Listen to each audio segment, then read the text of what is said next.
Olá, meus amores, tudo bem com vocês? Sejam bem-vindos a mais um vídeo. Meu nome é Fernanda Lima. Se você é novo aqui, já se inscreve, deixa seu like e compartilha esse vídeo que me ajuda bastante aqui no canal. E no vídeo de hoje eu quero conversar com vocês um pouquinho referente a essa leitura aqui, O Morro dos Ventos Uivantes. Eu quero contar para vocês como foi a minha experiência lendo esse livro. Então não saiam daí e bora pro vídeo.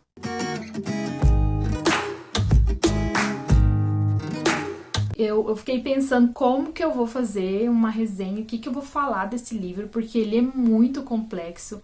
Ele é um livro diferente de tudo que eu já li até hoje, e não foram muitas, né? Mas enfim, é um livro assim bem bizarro, bem pesado e diferente total de tudo que eu já li. É uma leitura fascinante. Então eu vim aqui hoje contar pra vocês um pouquinho sobre essa história e o que eu achei, qual foi o meu sentimento ao ler esse livro, qual foi a minha experiência. Espero que vocês gostem, então vamos lá. O Morro dos Ventos Uivantes, ele foi publicado em 1847, ele é o único romance da escritora Emily Brontë.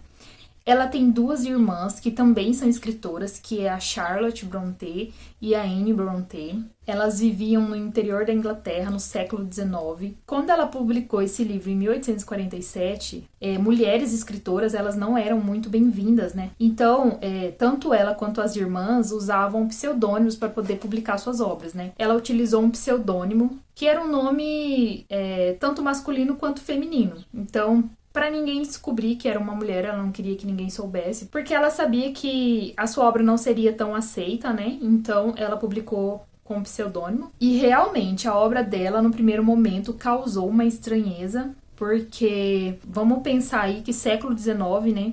A Igreja Católica tem um domínio muito forte na sociedade e o livro dela, ele é totalmente fora da casinha, ele é imoral para aquela época, né? Ela fala muito na figura do diabo, do inferno, e para a igreja isso era uma afronta, né? Era uma blasfêmia, né? E ela não mede palavras assim de baixo calão no livro dela, né? Então ele não foi muito aceito na época, né? Esse livro ele só veio se tornar um clássico da literatura inglesa muito tempo depois. Ele tanto é um romance quanto ele é um drama, mas ele não se fixa, ele não fica preso a um gênero só, né? Então essa é a grande elogio aí da crítica, é isso, né? Que ele não se prende a nenhum gênero. Assim, gente, quando eu li esse livro, eu achei ele totalmente, assim, fora, né? Que nem eu já disse, né? Fora da casinha, porque eu achei ele muito diferente. Ele é um romance muito bizarro,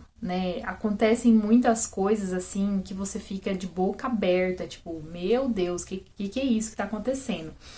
Porque, assim, você tá acostumado a ler um romance, né, que por mais que os personagens tenham suas adversidades, eles brigam, no final eles vão ficar juntos, né, vão viver felizes para sempre, vão ter um monte de filhinhos, né, e tá tudo certo. É isso que a gente quer ler num romance, né, é isso que a gente espera enquanto um romance, que tudo dê certo no final. E nesse livro aqui específico, gente, nada dá certo. Do início ao fim, nesse romance, tudo dá errado. Então, é um romance diferente.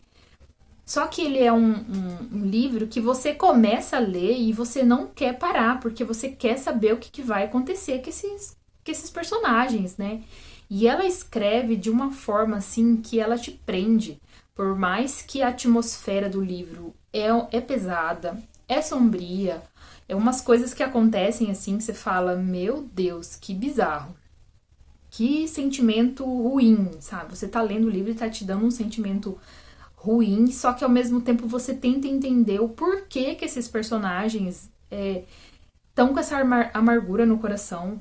A construção da história em si é magnífica. A autora, ela constrói os personagens e você vê a mudança, né, dos personagens, mesmo que é uma mudança para pior, né, mas você consegue identificar esse crescimento dos personagens, a degradação física, mental, psicológica. Por mais que eu fale aqui da história, não se preocupem, não é spoiler, porque o livro ele é muito complexo, ele é muito intenso. O que eu falar aqui não vai afetar em nada na leitura, pode ter certeza, podem ficar tranquilos que não vai afetar a leitura de vocês. Outra coisa também que você nota ao longo assim da história, que os personagens, eles, por mais que eles se amam, eles não querem melhorar. Você espera, né, que ao longo da história eles vão se recuperar, que eles vão se tornar uma pessoa melhor, mas não acontece. Só vai piorando ao longo da história.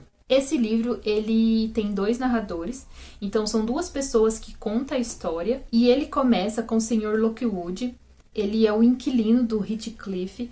Ele alugou a granja, né, que é uma propriedade que tem no mesmo quintal da mansão, né? Tem a mansão principal, que é o Morro dos Ventos Uivantes, e logo mais afastado tem a granja, tem o nome da granja, mas eu não vou saber. Thrushcross. Acho que é assim que pronuncia. Que é uma outra propriedade que esse senhor alugou. Então ele vai até lá para se apresentar para o senhor Heathcliff, para o seu locatário, né? E aí começa a história, né? Então ele chega lá e se apresenta, mas ele já percebe que ele não é bem recebido, né? Que aquela casa é estranha, é sombria, tem uma atmosfera pesada, as pessoas são meio brutas, né? Mas mesmo assim, ele entra, se apresenta, e enquanto eles estão ali conversando, dá uma forte nevasca, o tempo fica muito ruim, e ele acaba precisando dormir lá, né? Ele precisa passar a noite lá para no outro dia ele descer para a granja. Praticamente ele tem que pedir abrigo, porque ninguém oferece abrigo para ele, as pessoas não querem ele ali, ficam incomodados com a presença dele. Então ele é levado para um cômodo lá que faz muito tempo que ninguém usa. E ele vai passar a noite nesse quarto. Aí, durante a noite, ele não consegue dormir, ele encontra uns diários, né, da Catherine. Ele começa a ler, né, então ele começa a ler aquelas anotações dela e ele começa a ficar perturbado e ele acaba pegando no sono. E durante esse sono, ele sonha com ela, né, na verdade ele tem um pesadelo com a Cat, né. Ela bate na janela dele e pede pra entrar, daí ele abre a janela e ela pega no braço dele, e é um caos total, né? Eu sei que é bem apavorante, ela assim, ele descreve ela como uma figura cadavérica, né? E ela quer entrar, ela fala, eu tô vagando faz 20 anos pelo pântano e eu quero que o Heathcliff me deixe entrar, eu quero entrar de qualquer jeito. E eu sei que daí ele consegue se livrar dela lá e aí ele acorda a casa inteira. Total macabrice, sabe? A cena, assim, é bem macabra, bem sombria, mas chega até a ser engraçado. E aí ele não percebe que ele tava sonhando. O negócio foi tão real que ele acredita que tinha uma mulher lá fora que queria entrar, sabe? E aí o Heathcliff fica bravo, fala pra ele terminar de dormir lá, se vira, dorme aí, porque você tá ficando maluco, né? E acontece que ele nem espera amanhecer e, ó, vaza embora, não quer nem saber. Malemar amanhece o dia, ele, ó. Aí quando ele chega lá na granja, ele é recebido por uma governanta, que é a Nelly. Essa governanta, ela foi governanta do Heathcliff e agora ela tá trabalhando lá. Ela foi expulsa lá da propriedade principal e agora ela trabalha na granja, né? E aí a história continua da seguinte forma. Nessa brincadeira aí, ele pegou um resfriado muito forte. Então, ele precisa ficar de repouso lá na granja, né? E aí, ele questiona a governanta, né? Ele pergunta pra ela se ela conhece aquelas pessoas, quem são aquelas pessoas, por que elas são daquele jeito, por que elas são selvagens, brutas e sombrias, né? E aí a Nelly vai começar a contar a história da família. Então a história basicamente é isso, é a Nelly, que foi a governanta da Cat desde quando eles eram pequenos, né? Que vai contar a história da Cat e do Heathcliff, né? O que aconteceu ao longo de toda uma vida, né? Então ela começa detalhadamente, ela conta tudo, ela lembra das falas, ela lembra de tudo e vai contando pra ele. E assim que ele aparece, mas na maior parte da história é a Nelly que tá contando o que aconteceu, né? E a história desses dois, né, que é da Cat e do Heathcliff, é que o pai dela, da Catherine, Quando eles eram pequenos, ele encontrou o Heathcliff abandonado, né? Um dia ele foi para a cidade para fazer compra e volta com o Heathcliff. Ele é um órfão, ele é uma criança que sofreu maus tratos, né?